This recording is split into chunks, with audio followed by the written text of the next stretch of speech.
Welcome back, everyone. This is Wayne Williams. It's currently June 11th, 2021. It's been a while since my last video. I think it's fitting that I start season two of, Follow My Life. So, where I left off last time, I think, was sort of touching on coronavirus. Stock markets were kind of going a little bit wonky.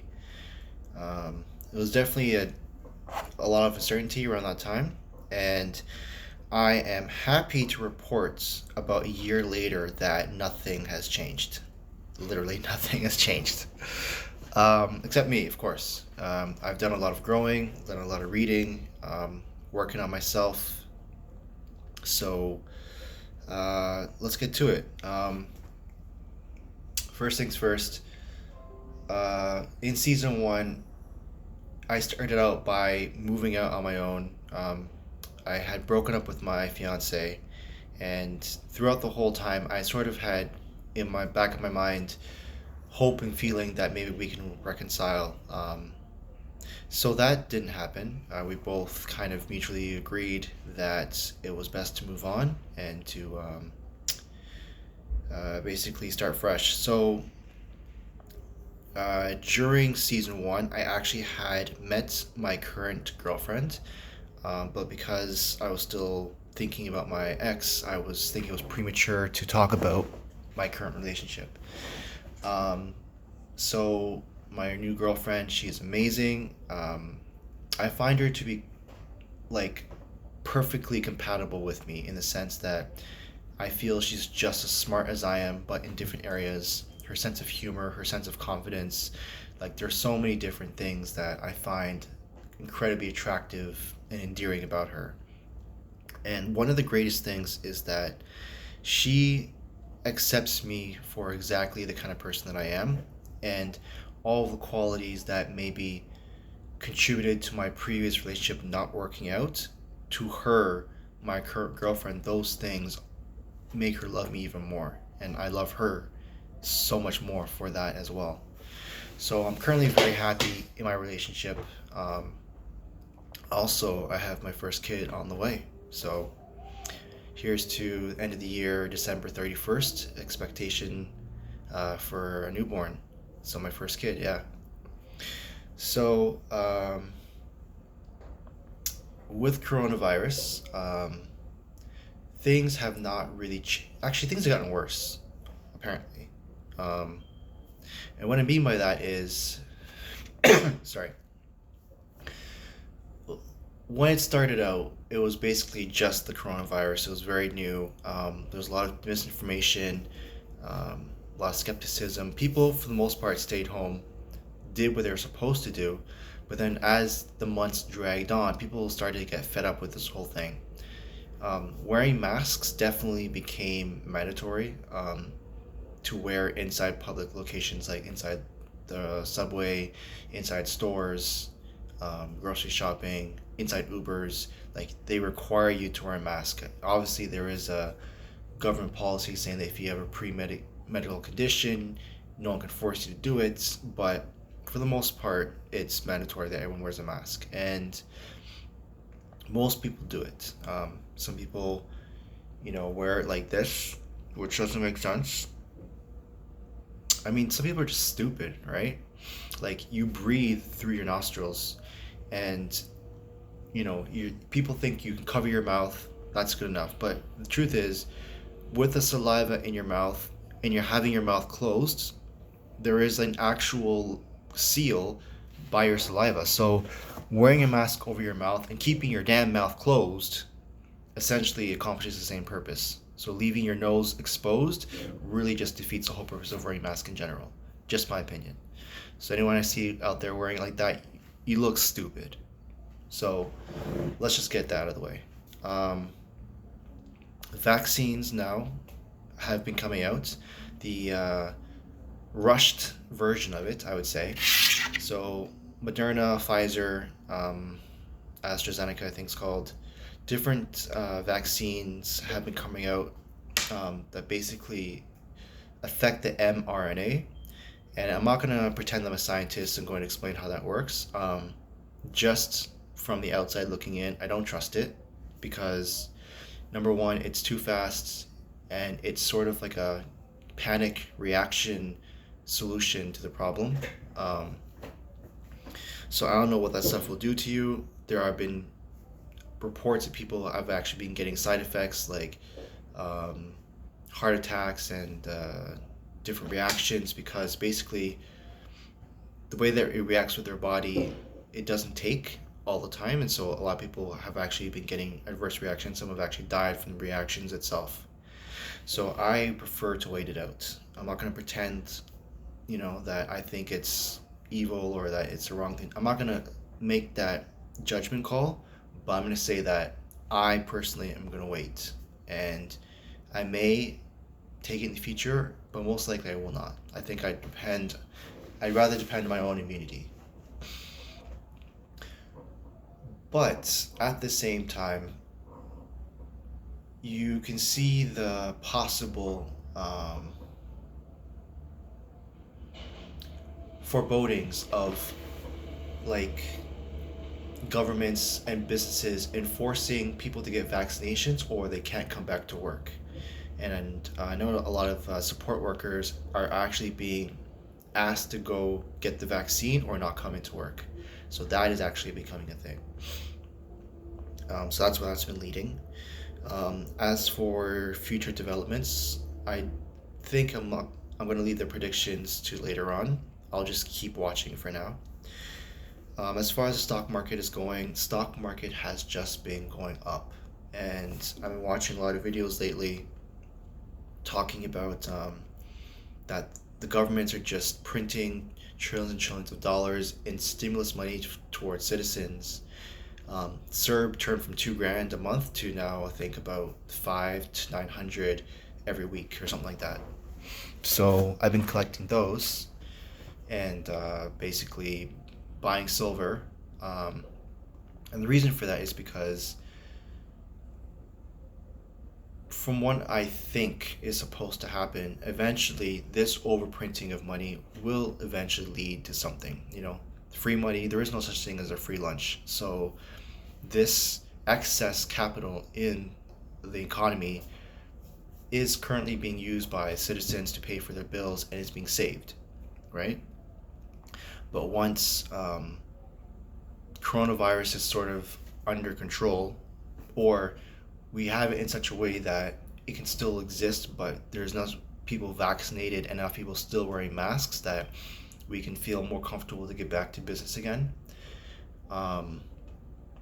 businesses would start opening up and money would start flowing into the economy.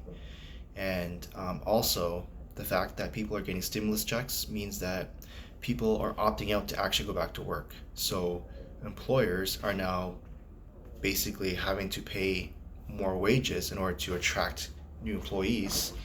So all these things are going to basically lead to higher food costs, higher product and service costs, which leads to higher inflation as people spend more money and things try to get back to normal. So there is fear abounding that inflation is going to go crazy, like 10, 20%. Stock market bubble and real estate bubbles are going to crash. So my idea is, I think for the inflationary side, gold and silver is the right play. So that's why I've been buying myself silver pieces. Here's an example of one. This here is a Philharmonic silver ounce. It's I think Austrian. Yeah, 1 ounce silver. So I've been collecting these in batches basically. So every time I get paid with the CERB, I'll put some money towards this, and the rest goes towards food and bills. So the point is that even though the printing of all this excess money might screw us over, at the same time, the government is giving us money. So what you do with your money in some ways can be used for your own good, in the sense that you're not working, you're not really spending money on the energy cost to feed yourself to do your work, you're not spending money on transportation. You're basically sitting at home doing very little. Like, you're spending almost zero energy. So rather than waste your time watching TV, playing video games, talking with your friends, buying beer, drinking it, I'm taking the time to educate myself on investing more. So I'm buying silver, I'm learning about how wealth transfers happen, I'm learning about stock investing, which reminds me, concerning my app, I also left off pretty optimistic last time I made a video. So I think I tried that process for a few attempts, and the first few attempts were actually successful, but I actually lost a significant amount of money on like the fourth or fifth attempt. So basically, there's still a lot to figure out in terms of creating stop losses, um, to it's one thing to know how to find a good situation. It's another thing to learn how to mitigate risk and to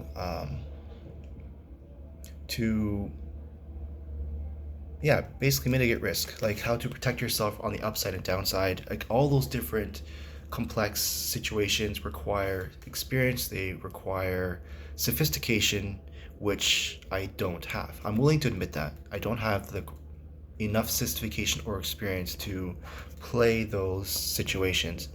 So what I've done actually with my app is the momentum trading aspect is on the table for now. But what I've actually been focusing on it in the last year is reading more books on investing. Like I read Warren Buffett books on how he value invests. I've been reading Peter Lynch, um, a couple other hedge fund managers who've written books. So I'm basically learning more advanced techniques of how to value and read financial statements, how to understand them, how to look for special situations such as mergers or spin-offs, and to really begin to learn how to analyze and evaluate a situation, to understand, to actually have a comprehensive understanding of how the stock market works, so that my experience will grow, my sophistication will grow. At the same time, I've been key keying in those quantitative aspects into my code. So I've created a after hours analysis activity in my Android app, which basically will go through the whole stock market list, and it will go through the Yahoo Finance pages and try to pick out key information and compile that information into tables of data that are relevant to me. So obviously, always has bugs. There's always going to be bugs. I'm not a very great programmer, but I am consistent because I believe that this path will generate one stream of consistent income for me in the future. So that's why I'm sticking with it. So that's the app side. As far as other aspects of my life, I have been working out, like physically with my body. So what started out as sort of a joke with my girlfriend, it kind of became a more serious endeavor. So I remember we were watching the TV show. Was it Castle? Well, the character came Frank Castle. The ex-military guy who basically gets in trouble all the time. So I remember one episode in the beginning, he was working low key as a construction worker, and so he got into a fight in like the second or third episode with two of his colleagues, and he ended up killing them. But he actually used a sledgehammer to destroy them. Smashed out their kneecaps and basically just took them down. And I thought it really interesting how he had so much strength to wield it in such a way that it really impressed me. And I also have been playing the game For Honor on Xbox, and one of the characters actually is a Jormungandr, which actually also uses a sledgehammer. And I have been becoming more intrigued by learning how to fight using weaponry, because I think that guns are sort of hard to come by. They're pretty much illegal to have without registration and licensing and all that stuff.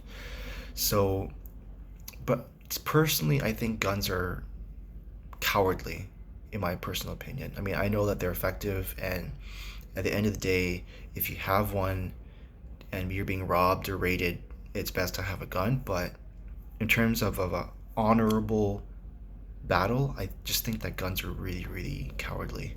Like, I've always liked the old-fashioned war ideals where your skill with a sword or shield or spear was the determining factor. Maybe it's an idolized, romanticized view on war back in the day. I'm sure it was a lot more bloody and, blood and guts and mud, and not much, actual skill being used.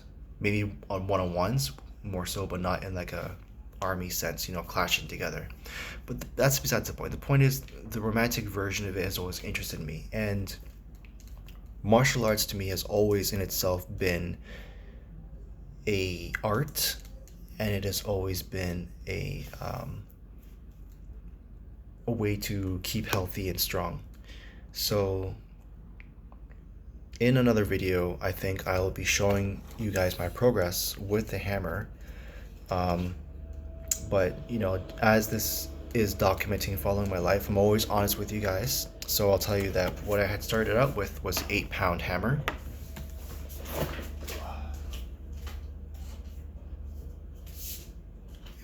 Here we go. So this 8-pound hammer I bought from Canadian Tire, I think.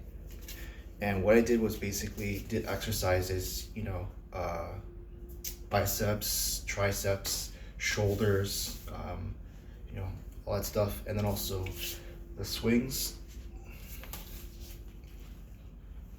And basically I did a multitude of those exercises for almost a year straight. And I did it with this 8-pound hammer. So, most people go to the gym, they eat a lot of protein, drinks, and then they work out and they get swole really big. So getting swole was never my goal in life. My goal is always to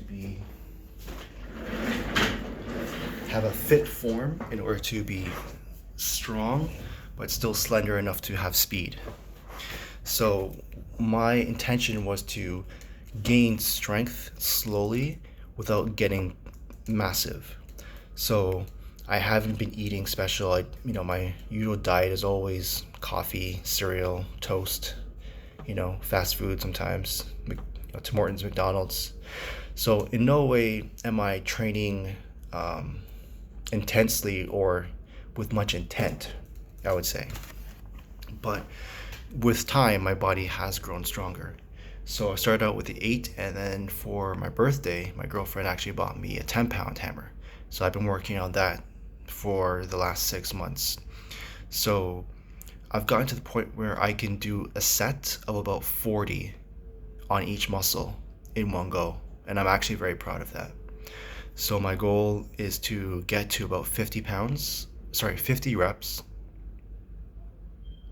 Yeah, sorry, not sets, 50 reps on each muscle, and maybe do 2 sets in a day. And then once I've accomplished that, I'm going to upgrade to a 12-pound bar. And in another video, I'll show you guys actually how I accomplished that. But anyways, this video has been going on for a while, and I think I've said everything I need to say concerning my life at this point. So, like I always say, this is just the beginning. Everything about these videos is very amateur. There's no special lighting, there's no special anything. It's just my cell phone and me talking to you guys, my audience, who aren't even there yet. I'm expecting viewers to come in the future to catch up on all these videos. But as I say, this is my life in the making, my success, and I hope to see you guys on my journey as I progress from this to a very successful man. Thanks for watching, guys. Have a great day.